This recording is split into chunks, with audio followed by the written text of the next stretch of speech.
Everyone is human and everyone has emotions too. Hello everyone, this is Remen and yeah, welcome to my YouTube channel. Please like, share and subscribe. I post videos when I'm inspired. I usually put dancing videos in my YouTube shorts. So yeah, I hope you enjoy the content today. So in this video, I want to talk about what to do when you feel overwhelmed because for me, for example, there are certain days when I wake up and I'm like, everything that I have to do today is too much. I do not want to do them. I do not know what to do. I do not know where to start. I just want to stare at the ceiling. So that happens to a lot of us. And sometimes we just stay in that state without knowing what to do to get ourselves out of it. So here I am. First of all, when you get overwhelmed, the first thing that comes to your head is this perception that everything that you have to do is too much for you to handle. There are way too many things, you don't know where to start from. And the first thing you need to do is do like a quick analysis in your mind. The workload that I have today, is it different from the amount of workload I had yesterday? Is it different from the amount of workload that I had the day before? Is this the normal workload that I'm used to handling? And then try to understand why today you feel different with the same amount of workload or maybe different amounts of workload than you did yesterday.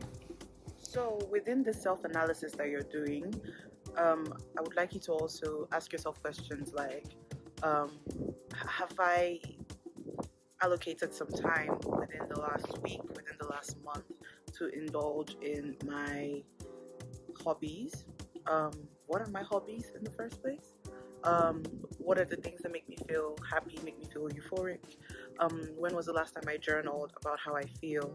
And then, in terms of trying to understand what is making you overwhelmed, is it work related? Is it life related?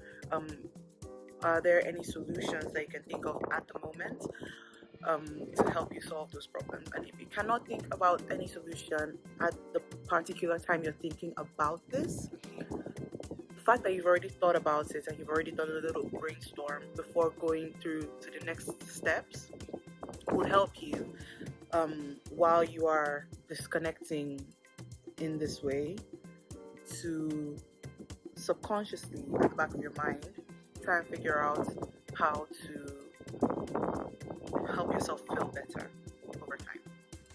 So when you're going through this thought process, in order to actually get to the point where your mind is thinking in this direction, you need to try and clear your mind. I know a lot of people talk about meditation, and if you're not someone that practices meditation a lot, it would seem like a very daunting subject and you wouldn't know where to start from. But meditation for me could be something as simple as going to take a shower with no music playing, and then while you're taking your shower from your head to toe, just doing some deep breaths and trying to give yourself some positive affirmations. Like, for example, I can do this. I can handle everything that is in my plate today. I will be able to tackle everything. And by the end of the day, the way I'm feeling right now would have been a thing of the past. So those are some affirmations that you can try while you're meditating or while you're doing something alternative that would help you to clear your mind. And then step 2 for me, there's this ideology I have, which is that if I'm able to do something that is very difficult, then my threshold of what seems to be difficult shifts. So I'm shifting the goalpost of what I see as difficult. So in this sense, this is why they say, oh, it's really healthy if you exercise and stuff like that. Because in reality, we try so hard, or I've tried so hard in my life to say, oh no, exercising is difficult, it's overrated, but it's actually very useful when you're dealing with a lot of workload in your life. So the idea of exercising is, you pushing your body to do something that is extremely difficult. You're running for, a lot of you're running at high intensity. For example, if you're doing cardio, if you're lifting weights, you're lifting weights that are heavy. Yeah, you know, you're doing things that are really hard. And scientifically, that actually helps you boost dopamine. It's, you know, it helps you boost the production of the neurotransmitter dopamine in your system. So one, it makes you happier scientifically, you know, biologically, it makes you happier. It makes you feel better about yourself. You sweat a bit more as well, so that's good for your skin. So that's a good side note. And then it also shifts the threshold of what you see as difficult. So let's say prior to exercising, you saw all the work that you had to do and you felt like, wow, this is difficult.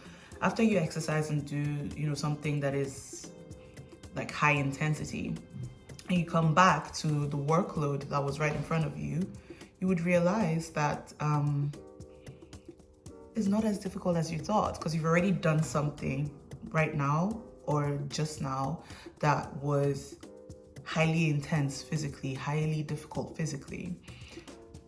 So nothing is hard to you anymore. Then step 3, even after you've done all of that, you've exercised, you've meditated, you've done your deep breaths, when you come back to the work, if you still feel like, okay, I don't know where to start from, the first thing you could do, for example, is the first thing you should do is to try and list out everything in terms of tasks that you're supposed to do. So I usually do this with pen and paper because, you know, I just go back to, like, you know, basics, starting from scratch. Like, this is what it's like. Let me just start from scratch and let me just write on pen and paper and try and figure out what to do. But you can also use your notes app on your phone or on your computer, you know, whichever way is comfortable for you, or, you know, a Word document, Excel spreadsheet, whatever you want, whatever pleases you.